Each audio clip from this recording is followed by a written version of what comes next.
Live look at the White House, 39 past the hour. And tonight, 10 Democratic candidates take the stage for the fifth debate of the campaign season.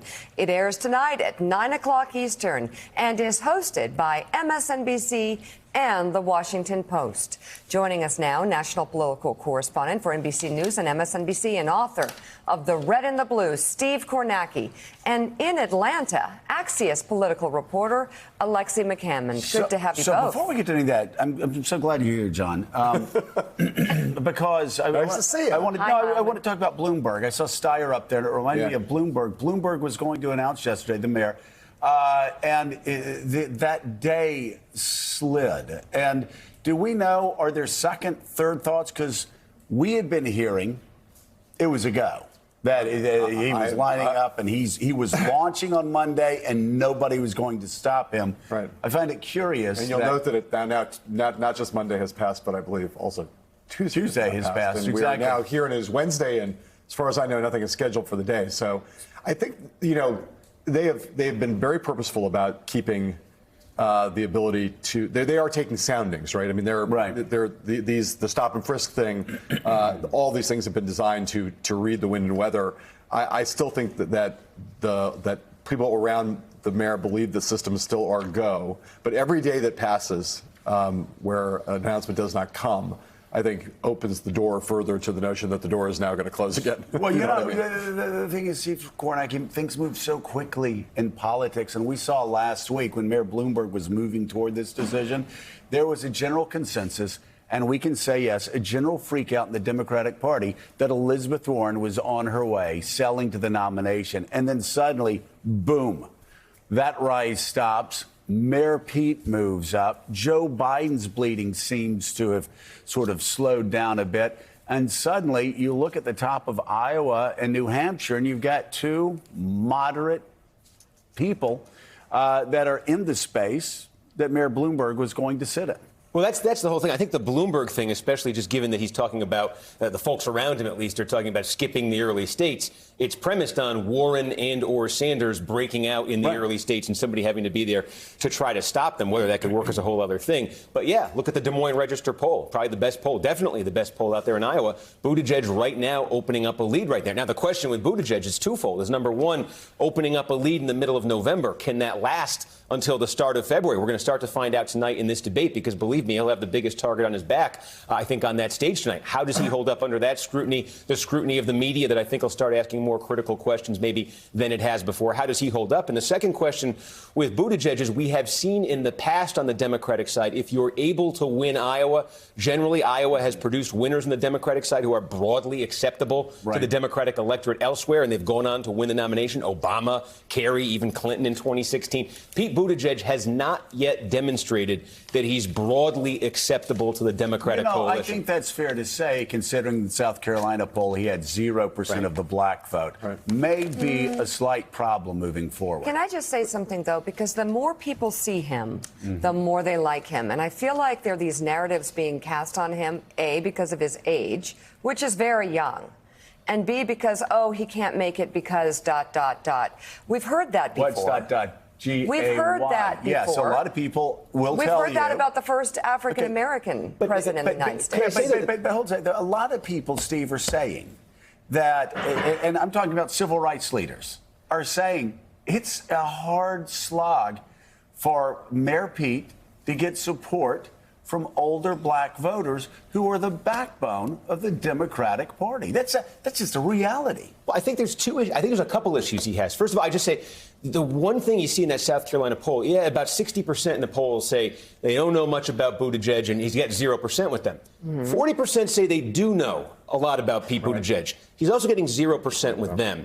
And when you look at some of the other candidates this year, look, Biden has been running away with the black vote in basically every poll that's been taken everywhere in this Democratic race. But Warren has been able to move up to double digits often in polls with black voters. Bernie Sanders is often in double digits. They have shown an ability to at least get a pulse with black voters. And if you look at those primaries next year, you get outside Iowa, get outside New Hampshire, 1 out of 4 votes across the country are going to be cast by black voters. But I don't know exactly what Buttigieg's issue is issues there. There is one, and he also has an issue. I got to say, he really skews, his appeal really skews upscale. Right. College educated, higher Totally income, that's postgraduate degree, that sort of thing. And I will tell you, Anecdotally, though, I've seen that that there's no part of the Democratic electorate that's more sophisticated than African American voters. They are very thoughtful about who they want to represent them, and there is some element, as there are with all older Americans. Right. There's some homophobia involved in all of them. There's some in African Americans. There's some with Hispanic voters. There's some with white voters. Older white There's voters, also right. you also know from the 40% that Steve's talking about. If you are in South Carolina or in other states where there are large African American parts of the constituency. The ones who know, the 40% who know about Mayor Pete, what they've heard is there were race problems on the South Bend Police Department, and that the mayor has not done anything to solve those problems. That there was controversy earlier this year when he went back to South Bend. Right. He ended up in contentious discussions with his own African American community. So they don't know much, but the things they've heard are not things that endear him to them. That's not to say it's insoluble. He can fix that problem potentially, but he's not. There's not a big, huge red carpet being rolled out for him in a big part of, especially in South Carolina and other places where there's non-white constituencies. Yeah. That he's going to need to be the Democratic nominee. I think I saw some polls even before the South Bend problems of support in states, including Indiana, among black voters, and he was sitting at 0 or 1% in all those states. So it is something that he's going to have to figure out. And who knows, maybe victories in the first 2 states propel him to do better. We have something else going on, too, that again, might undercut Mayor Bloomberg's reason for running, and that is because that's all premised on Joe Biden being too weak and getting hammered 4th place in Iowa and New Hampshire. There is talk that a deal may have been done. Just some sources high up in the Democratic Party that Deval Patrick got into the race specifically to cut into Elizabeth Warren's vote total in New Hampshire, thereby weakening her in a state that she needs badly. And in return, Joe Biden looks at Deval Patrick for his administration. Interesting theory. Hasn't shown yet, it's early obviously, that he can cut into any votes. It makes based sense. on what we've seen of him. Especially when you see no path and he's sitting there doing interviews on TV and he's sort of like smoking a cigarette. And Not quite. I say that so to No. speak, but he does not seem like he has a path or a deep and fervent intent to be in the race. But something is up here. Let's just explain for people that don't know the politics of it. 2-term governor of Massachusetts. A great candidate. 8 years, and New Hampshire's media market is Boston. Yeah. So they know this guy in New Hampshire. He'll pick up some votes. What I will say is that Deval Patrick, Governor Patrick, has been critical of Joe Biden as a TV analyst. When he was on our show a few days ago, I confronted him with quotes he had said about Joe Biden. And he said, "Oh, Willie, that was so long ago." And, it was like 2 weeks ago. But, he's backed off to your point, he's backed off his criticism of Vice President Biden. Definitely. Alexi McCammon, you're there at the site of the debate tonight in Atlanta. Mayor Pete, obviously, doing well in that Des Moines Register Iowa poll. He's up in a poll yesterday in New Hampshire. We can talk to Steve about how that survey worked out, because it was largely, I think, 72% college educated and largely white. So that plays right into his base. So something to consider when you see his big bump in New Hampshire in that poll anyway. But clearly, Mayor Pete has surged, and clearly he will be a target tonight of the panel up on that stage. So that is certainly the biggest difference for Mayor Pete heading into this debate tonight relative to past debates. He has firmly established himself among the front runners of this primary field, which is just not the case for him in the past. That will put a target on his back, as you mentioned, but in the conversations that I've had with various campaign aides and folks on the campaigns from all the other folks who will be on the stage tonight, it really does sound to me like Elizabeth Warren is still the target for a lot of these folks heading into tonight's debate. This is the first debate since she released her own Medicare for All plan, which opens her up to a lot of vulnerabilities that she hasn't been opened up to before, because she's been relying on saying, well, I support Bernie Sanders' legislation on Medicare for All. Now she has her own that she's going to have to defend, and that allows candidates like Mayor Pete to draw a clear contrast between himself and Elizabeth Warren on something like health care, to prove to voters that he is the more moderate and clearer alternative to someone like Elizabeth Warren. And I think that's really what's reflected in these polls in which we see him at the top time and time again. Yes, it might mean that, as Mika Maria said, which I think is a good point, that as people get to know Mayor Pete more, they like him more and more. But I think it also shows a willingness of Democratic voters across the board to be more open to a moderate alternative who they think is a viable candidate relative to someone like Bernie Sanders or Elizabeth Warren, who are clearly in a totally different, more progressive ideological lane than Mayor Pete. Exactly. And Steve, I've been a little surprised by the pushback on Elizabeth Warren since her Medicare for All plan. I was expecting Democrats to all get on the bus and just go to the far left end of the plane ideologically and just take it right over the side. This is, John was talking about black voters being very pragmatic, very intelligent. It's like with Barack Obama when he first, was like, yeah, okay, that's great, you're black. You know what? Come to us when you can actually win. Because as a voting bloc, they knew how important it was to pick a winner. That seems to have happened again. I'm really surprised Elizabeth Warren was going straight up. She talked about the funding for Medicare for All, and boom. Yeah.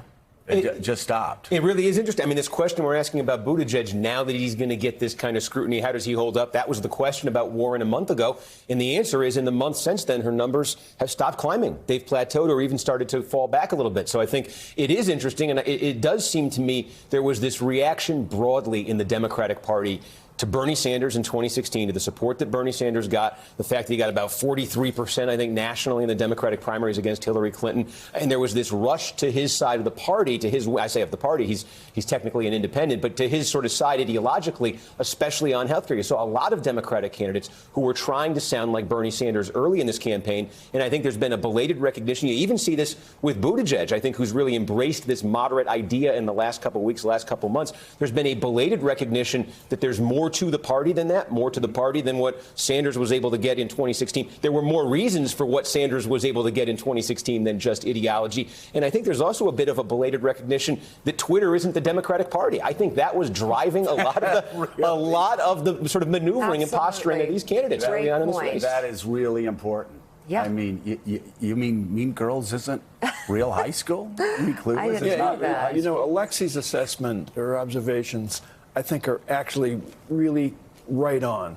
Alexi, that Elizabeth is going to be the target tonight. The Medicare for All stuff that she popped out, the cost, the $22 trillion, I mean, that rattled, I think, a lot of people. And then coming back after that with, well, we'd phase it in the third year of my administration. That rattled people even more. And there's a quote in the Times today that is part of Elizabeth's, I don't want to call it a problem, but part of framing her up as a candidate. A challenge. In Iowa, in an Iowa speech on Saturday, she mentioned the word fight 21 times in 12 minutes. She is a terrific candidate, an electric candidate on Really stage. is. But to your point, Steve, you can sense the primary voters coming back to the middle and some of the candidates coming back to the middle with them. And the vast majority of people you speak to, they want one thing, they want two things. They want Trump defeated, and they want the country calmed down. And you don't calm it down by talking about fighting every 16 seconds. And Alexi, it's very interesting that we've had candidates go on the attack. We had, Kamala go on the attack against Joe. We then had Castro go on the attack, Secretary Castro go on the attack against Joe. That really hasn't worked out well for these Democratic candidates, has it? That's a really important point to make because, while the debates are certainly important, they don't necessarily change the fundamentals that we're seeing in the polling. Yes, we're seeing a rise for Mayor Pete, and we've seen a slow and steady rise for Elizabeth Warren, but those aren't necessarily tied to their debate performances. When Kamala Harris got that bump after she went after Joe Biden, it was a very temporary bump, and she went right back down to where she was.